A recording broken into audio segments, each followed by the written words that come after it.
Welcome back to Patel sir English classes. Hello मित्रों, कैसे हो आप लोग। सबसे पहले मेरे चैनल को सब्सक्राइब जरूर कर लीजिए। पता नहीं आप लोग क्यों नहीं कर पाते हो, आपको 1 रुपया भी नहीं लगता है ना, तो चैनल को सब्सक्राइब कर लीजिए। और जैसा कि आप जानते हो कि नारेशन चैप्टर हमने है ना जारी रखा है पढ़ाना, तो आज स्टेटमेंट या असर्टिव सेंटेंस का जो रेस्ट पार्ट था, इसमें कुछ और है जो नेक्स्ट वीडियो में मैं बताऊंगा आपको, वो मैं बताया हूँ।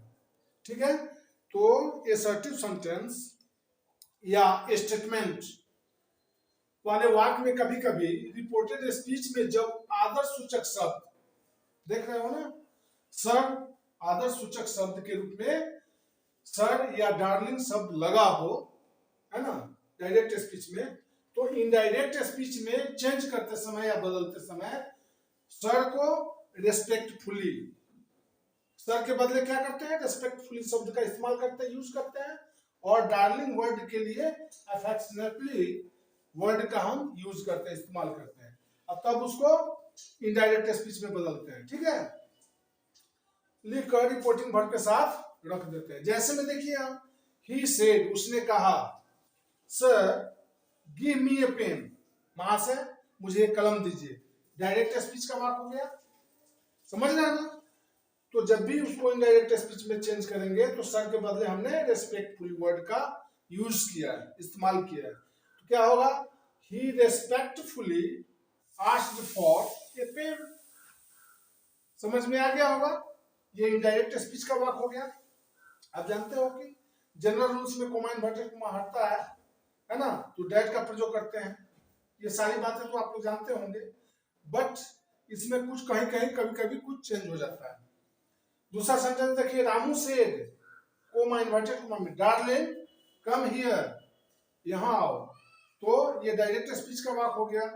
तो क्या होगा, इनडायरेक्ट स्पीच में चेंज करेंगे तो Ramu affectionately called to go there, come का गो हो जाता है, चूंकि ये सेड रिपोर्टिंग वर्ब जो है पास्ट टेंस में है, तो इसे जब भी बदलेंगे तो रिपोर्टेड स्पीच का जो टेंस है वो चेंज हो जाएगा according to the verb of reporting, है ना, सेंटेंस। तो रिपोर्टिंग वर्ब पास्ट टेंस में है, तो यहां भी कम का गो हो गया और हियर का देयर हो गया। ये change of other parts of speech में प्रीवियस वीडियो में मैं बता चुका हूं, गौर करेंगे आप। दूसरा पॉइंट देखिए, पॉइंट नंबर बी, यदि रेस्पेक्टेड, यदि रिपोर्टेड स्पीच में ओ, रिपोर्टेड स्पीच में ओ या वेल, खैर, या यूसी शब्द अगर संबोधन के रूप में, एड्रेसिंग वर्ड के रूप में हो लगा हो, तो इनडायरेक्ट स्पीच में बदलते समय इन शब्दों को हम बिल्कुल स्ट्राइक आउट करते हैं, हटा देते हैं, उसे इनडायरेक्ट स्पीच में नहीं लिखते हैं। For example, the teacher said, well Ramu I shall teach you English, शिक्षक ने कहा, खैर रामू मैं तुम्हें अंग्रेजी पढ़ाऊंगा। ठीक है, तो इसको इनडायरेक्ट स्पीच में बदले तो क्या होगा, द टीचर टोल्ड रामू, है ना, चूंकि यहां जो है रामू ऑब्जेक्ट है, इसलिए सेड को हमने टोल्ड में बदल दिया, और वेल शब्द हट गया जो एड्रेसिंग वाला वर्ड है। तो the teacher told Ramu that he would, अब यहां आई चेंज ऑफ पर्सन को ध्यान में लाएंगे, फर्स्ट पर्सन का आई है, तो फर्स्ट पर्सन किस में चेंज होता है, रिपोर्टिंग वर्ब के सब्जेक्ट के अनुसार। रिपोर्टिंग वर्ब का सब्जेक्ट द टीचर है, तो प्रोनाउन उसके लिए ही आया है, अब ही के लिए विल आता तो विल का वुड हो गया, चूंकि रिपोर्टिंग वर्ब पास्ट टेंस में है ना, तो ही वुड टीच, अब यू है, अगर रिपोर्टेड स्पीच में यू शब्द हो सेकंड पर्सन का है, तो वह रिपोर्टिंग वर्ब के ऑब्जेक्ट के अनुसार बदलता है। तो ऑब्जेक्ट में क्या है, रामू है, तो रामू यू है, यू शब्द आया है रामू के लिए, तो रामू के लिए यहाँ ऑब्जेक्टिव केस में क्या हो जाएगा, हिम हो जाएगा, है ना।